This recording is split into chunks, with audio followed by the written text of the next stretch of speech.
Всем привет! Решила сегодня сделать вот зефирчик ппшный и снять этот процесс на видео. Что несколько раз делала, и все у меня как-то не получался. И вот последний раз вот получился очень хороший зефир. Что нам нужно? Яблоки взяла. Самые дешевые, честно говоря, взяла чисто для зефира. Вот тут какие-то тоже половинки оставались. Это уже порезано у меня. Я сразу убираю шкурку, убираю семечки. Честно говоря, так не люблю возиться. В том плане, что некоторые все это оставляют, пекут. Сначала я тоже делала так, а потом перетирают. Ну вот это перетирание это вообще не мое. Люблю быстро. Потом яйцо, вернее, белок один понадобится нам от яйца. Агар-агар. Кстати, нашла вот просто в супермаркете каким-то чудом. Так он достаточно, знаю, дорогой. Вот. И вот наврала вам, что без сахара. Сахар все-таки будет, я думаю. Ванильный сахар добавлю. И клубника у меня такая немножко подуставшая есть. Вот. И будет зефир будет из яблок, из нее. То есть яблоки это всегда основа любого зефира, потому что там содержится пектин, который тоже позволяет нам именно держать форму этому зефиру. Вот. Ну все, тогда начнем. Вот я так очистила, порезала яблочки. И вот у нас примерно около полукилограмма, вернее, ровно полкилограмма массы. Где-то у меня тут 3,5 больших яблок.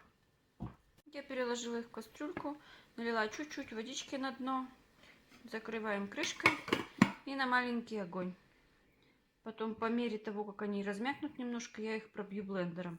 И потом эту массу буду уваривать. Чем гуще масса, тем форма, тем зефир будет держать больше формы, лучше форму. Ну вот я сняла с огня. Оно вот такое мягенькое. Сейчас я перебью блендером. Вот сок дало сколько. Перебью блендером и буду дальше уваривать. Ну вот такое кашицеобразное. К слову сказать, вы можете и в духовке делать яблоки, и со шкуркой потом, то есть через сито перетереть.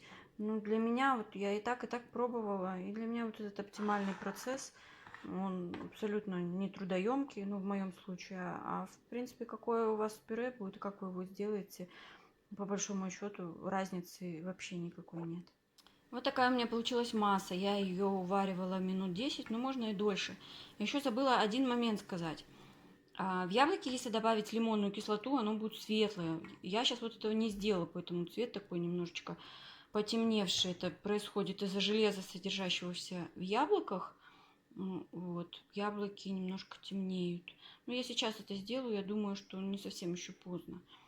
И дам немножечко подостыть, не обязательно много ему дать остывать, оно все равно собьется. Мы белки, когда делали меренги, мы даже нагревали до 60 градусов и больше, то есть они прекрасно потом все равно сбиваются. Я переложила подостывшую массу в чашу миксера, он у меня планетарный, и поставлю взбивать на среднюю скорость, и как она увеличится в объеме, я добавлю уже яичный белок. Вот она немножко воздушнела, я бы сказала. Ну, не сильно она сразу увеличивается в объеме. И сейчас мы добавим белок. И мой вам совет, если вы в этом деле новичок, как белок отделять от желтка, то сделайте сначала это в другой таре. Потому что если у нас попадет хоть капля жира, то ничего не получится, ничего не собьется. И теперь мы ставим взбиваться примерно на минут 10-15, смотря какой у вас миксер.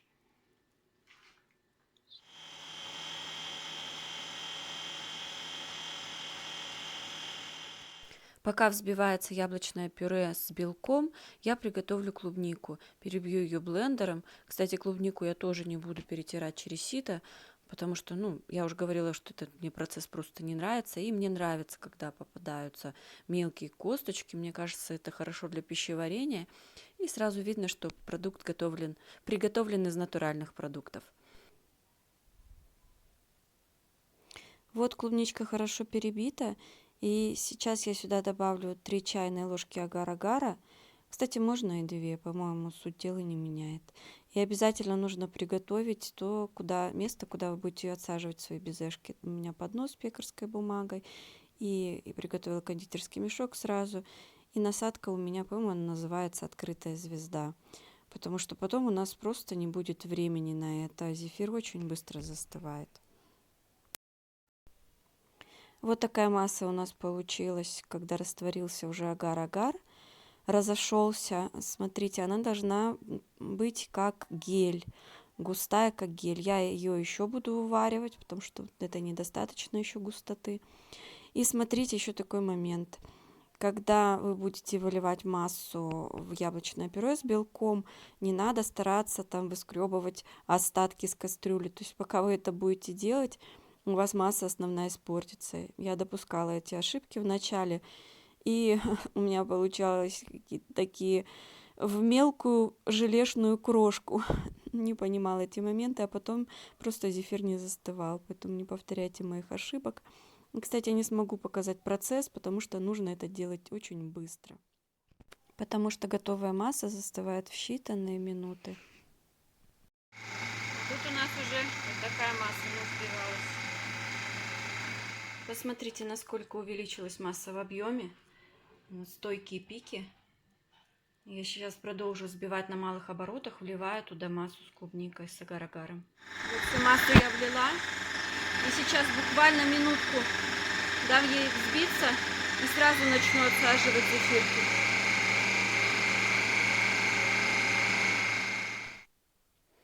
Посмотрите, какая прекрасная масса получилась. Она замечательно держит форму. Я, конечно, не профессионал, может, вы там увидите, что я делаю не так, именно в отсадке зефира. Но этот процесс вот просто завораживающий, и мне больше всего нравится в этом деле. Вот такие получились зефирки. Конечно, они не такие плотные, если бы готовились с сахаром. Но, к слову сказать, я даже ванильный сахар сюда забыла добавить. Но они очень классно пахнут клубничкой. Вот, хочу показать, какой они консистенции. Вот, их можно брать в руки, но они все-таки более нежные. Вот так выглядит в разрезе. Оно больше напоминает суфле. Вот так вот такие зефирки получились. Поэтому, если понравилось видео, если вы тоже сторонник ППшной, полезного и вкусного питания, то ставьте лайк и подписывайтесь на канал.